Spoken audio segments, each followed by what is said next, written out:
everybody. It's Blaha here. Thought I would get a fasted cardio live in for you guys in the house today. This one will probably be shorter because, as I've already said, I want biceps to be my best muscle group, going from being my worst to my best. I hammered them with more volume today than I've ever done in my life on a bicep workout.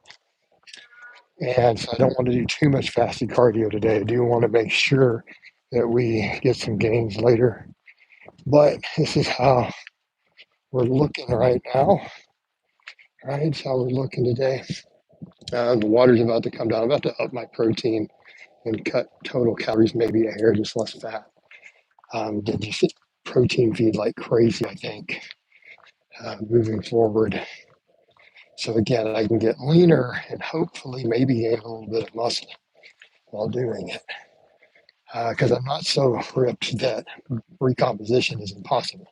I think people forget that. You know, this whole idea that you're going to lose muscle when losing body fat is because people have this insane idea that they need to drop weight quickly. Oh, I don't know why people do. Just like people who bulk quickly cry when they gain fat, right? Well, you chose to gain fat. Like, you chose to gain more than a pound of weight a month. Okay.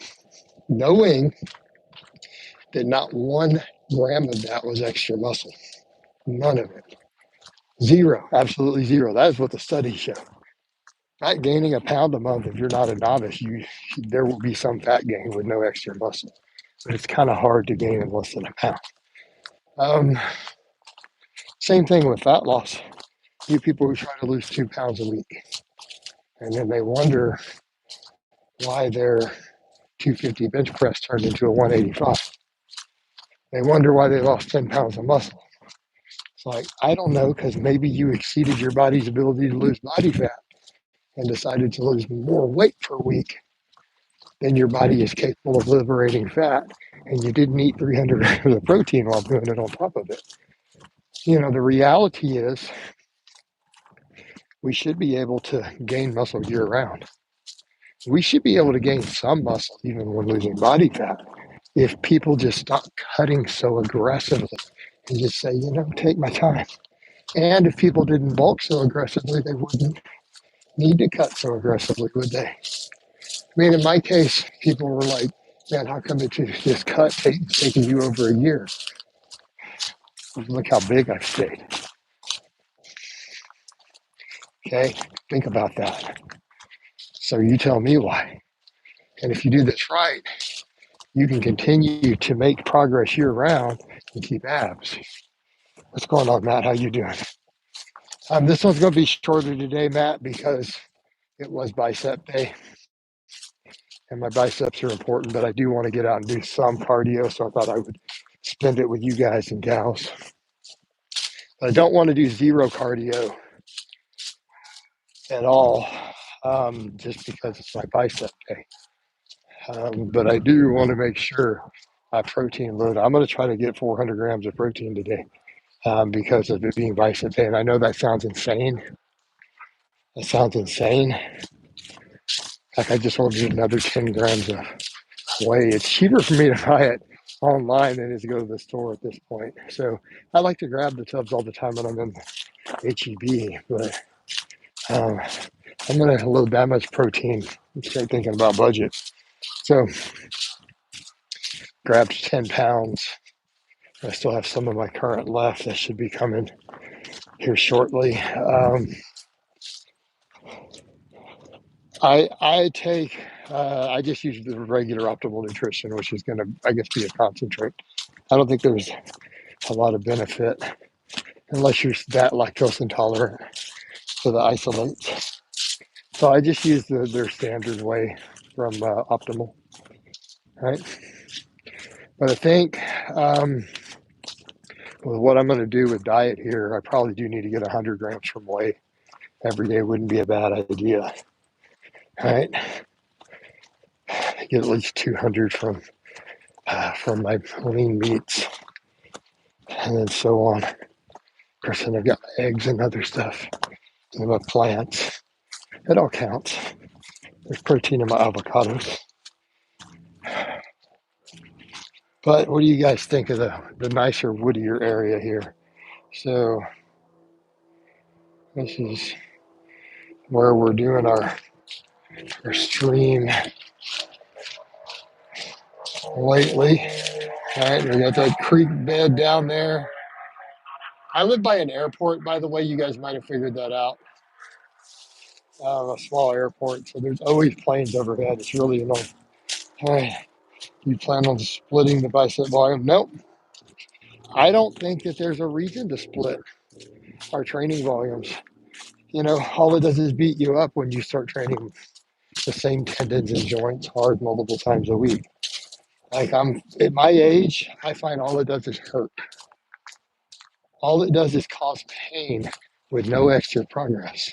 Whereas when I do stuff once a week, irrespective of the volumes that I use, my joints never hurt. Ever. Ever. I get DOMs, but if I had to pick between a joint hurting and getting DOMs, which one am I going to take? Well, it wasn't even that. I realized it just wasn't working. They weren't recovering, and there's no point. Like, there's literally no reason to actually think when volumes even are high that training a muscle multiple times a week produces more gains beyond the actual volume. So why risk beating my elbows up?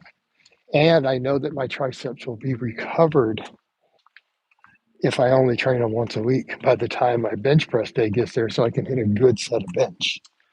Okay, does that make sense? Because I think what I'm going to really do with the power building, I may just do one set of flat bench, one all out set, just like I do with the squat and the deadlift. And then everything else can just be pump work. I'll do a bunch of dumbbells even.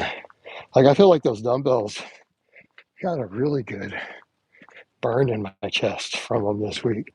So I think focus on incline barbell and then dumbbell work for the volume works really well for me. But I want to keep that heavy top set of bench in because one, it does make me grow. Two, in the spirit of my power building approach, I do want a really solid set of squat, bench, and deadlift every week. And once those 3 sets are done, everything can be bodybuilding. All right. So yeah, that's why I stopped the triceps because I realized it's just more convenient for me to just destroy my triceps one day. I had to do all that pressing, come in and just hammer them into the ground. Right? And I've had a guy argue with me. This was interesting. And I'm going to try not to be insulting, but I check it out. He's a trainer. He wasn't even big. On one of my other social medias was trying to tell me, oh, you're doing it wrong. If you real bodybuilders train the other muscle first. So if you want big triceps, you should train triceps before chest. And I try to tell him, no, Mr. Olympia's ever done that. I don't know any high-level pro bodybuilders, even natural or enhanced, who train that way. I don't know any coaches who advocate that. And the research we have, the research on natural shows that your chest will shrink if you do that. You know,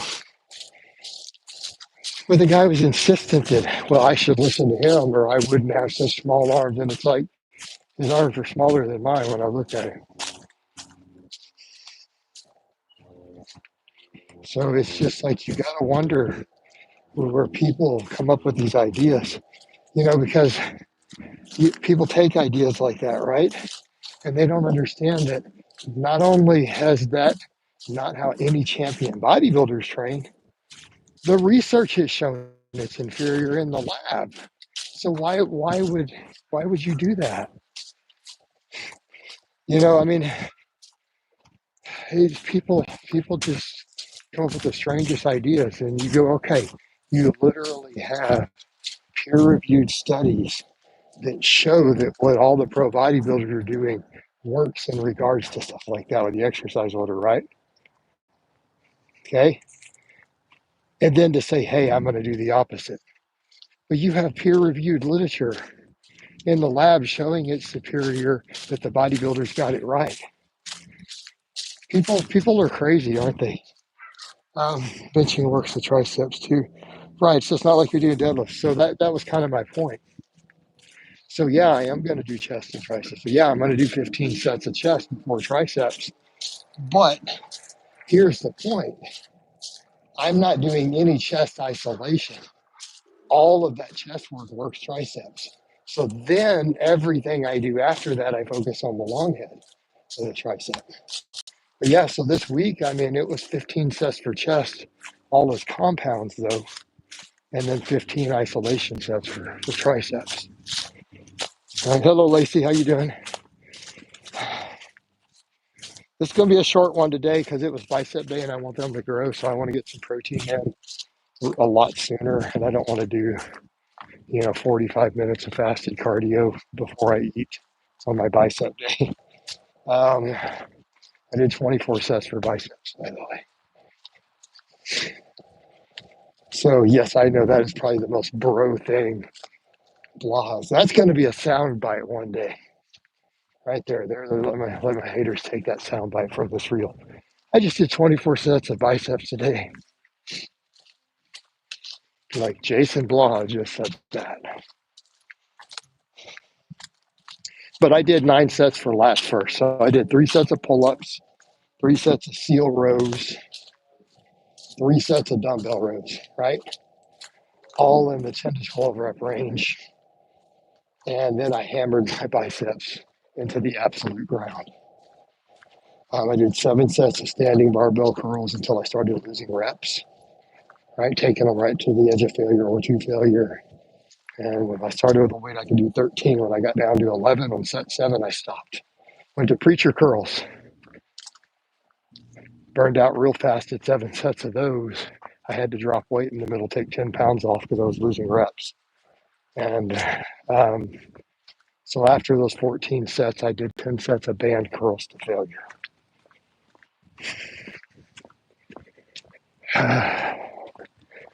I had a pump.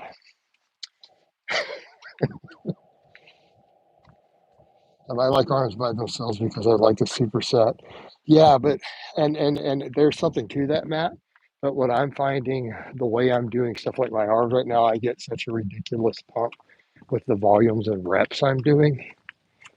Because I'm doing stuff, I'm not used to those really high bicep reps. I'm not really going under 12 reps on them right now.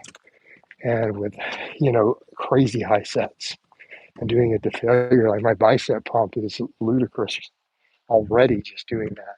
Like I almost can't finish the workout. Like I get to like set 6 on the barbell curls and I almost can't do reps. And I get to the preacher curls and like on the first set, I didn't think I was going to get past rep 10.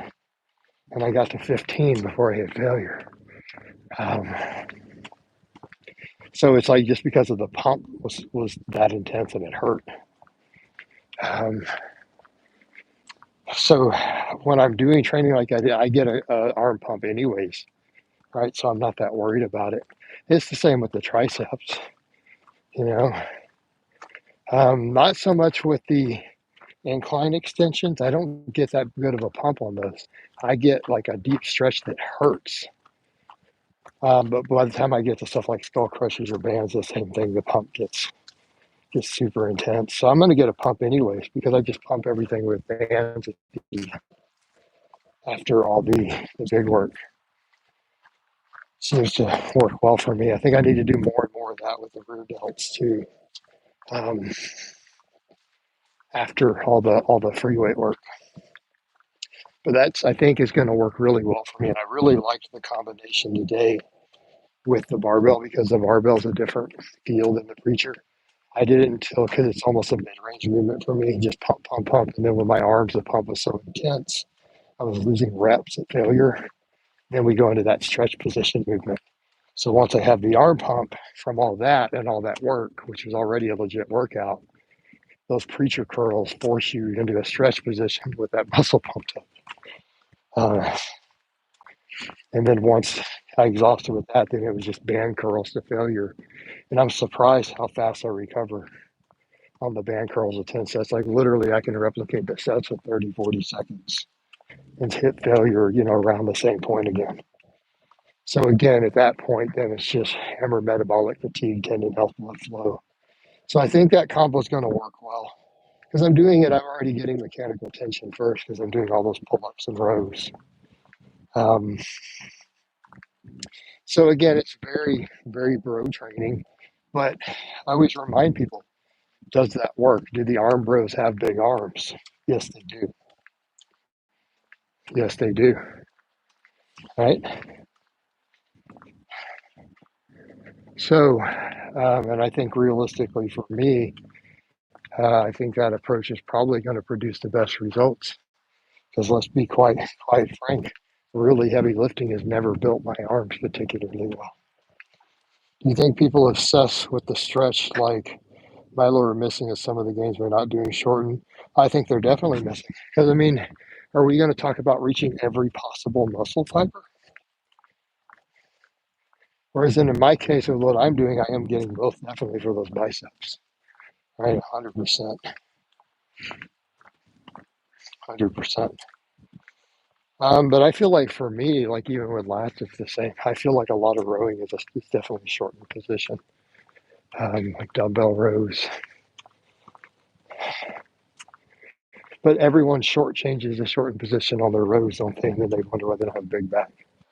No, I think if we're going to be logical, if we're going to be truly logical and intelligent, that we really do need lengthened and shortened positions.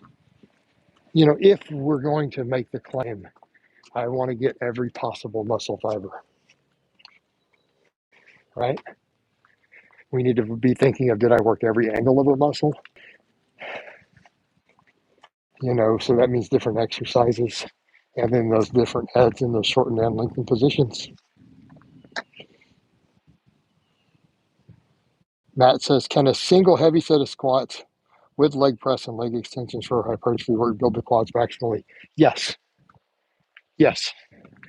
Have you worked all the functions? Will you get transfer from a heavy set of squats? Will you get the neural drive that will transfer to the other two?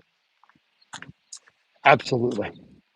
So I think you can build monstrous quads with that approach. Isn't that what you saw me do this week? Right? I did 405 for an all-out set. Well, I left a rep or so in the tank. Then I pumped the hell out of it with belt squats, and then I did 12 sets of leg extensions. Right? I know people type in SCs on a live stream. You're right, Don Finch.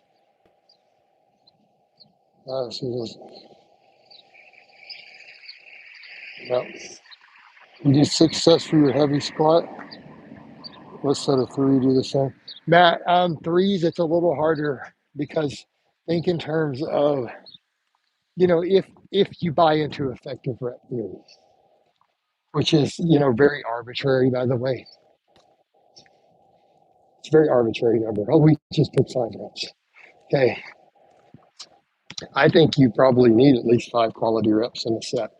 So if we assume that the only real sets that produce truly significant hypertrophy are the last 5 before failure,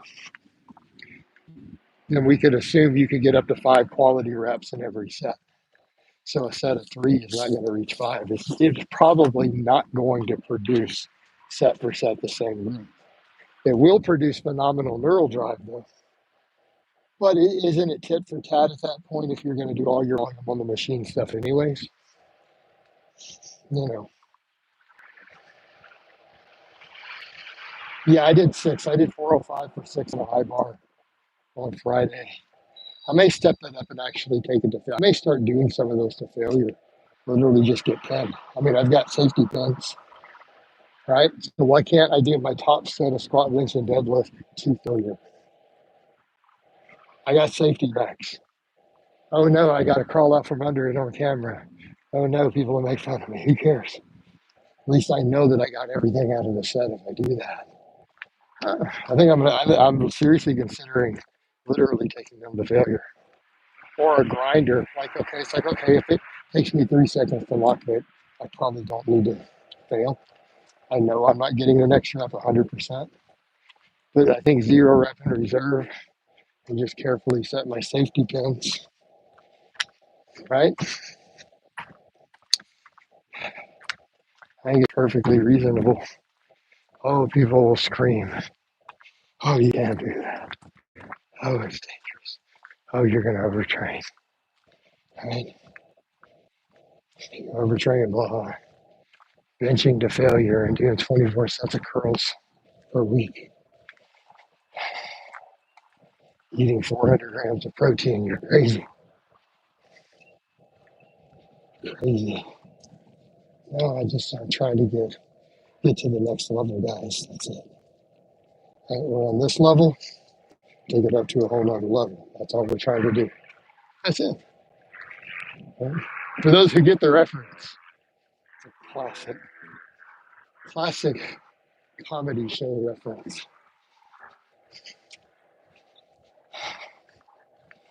All right, we've probably done more cardio than I need to, considering I need to eat from the biceps. So I did a short Facebook live before this. This is 21. I'm actually back on my street. I'm heading home. What is with this Christmas horse?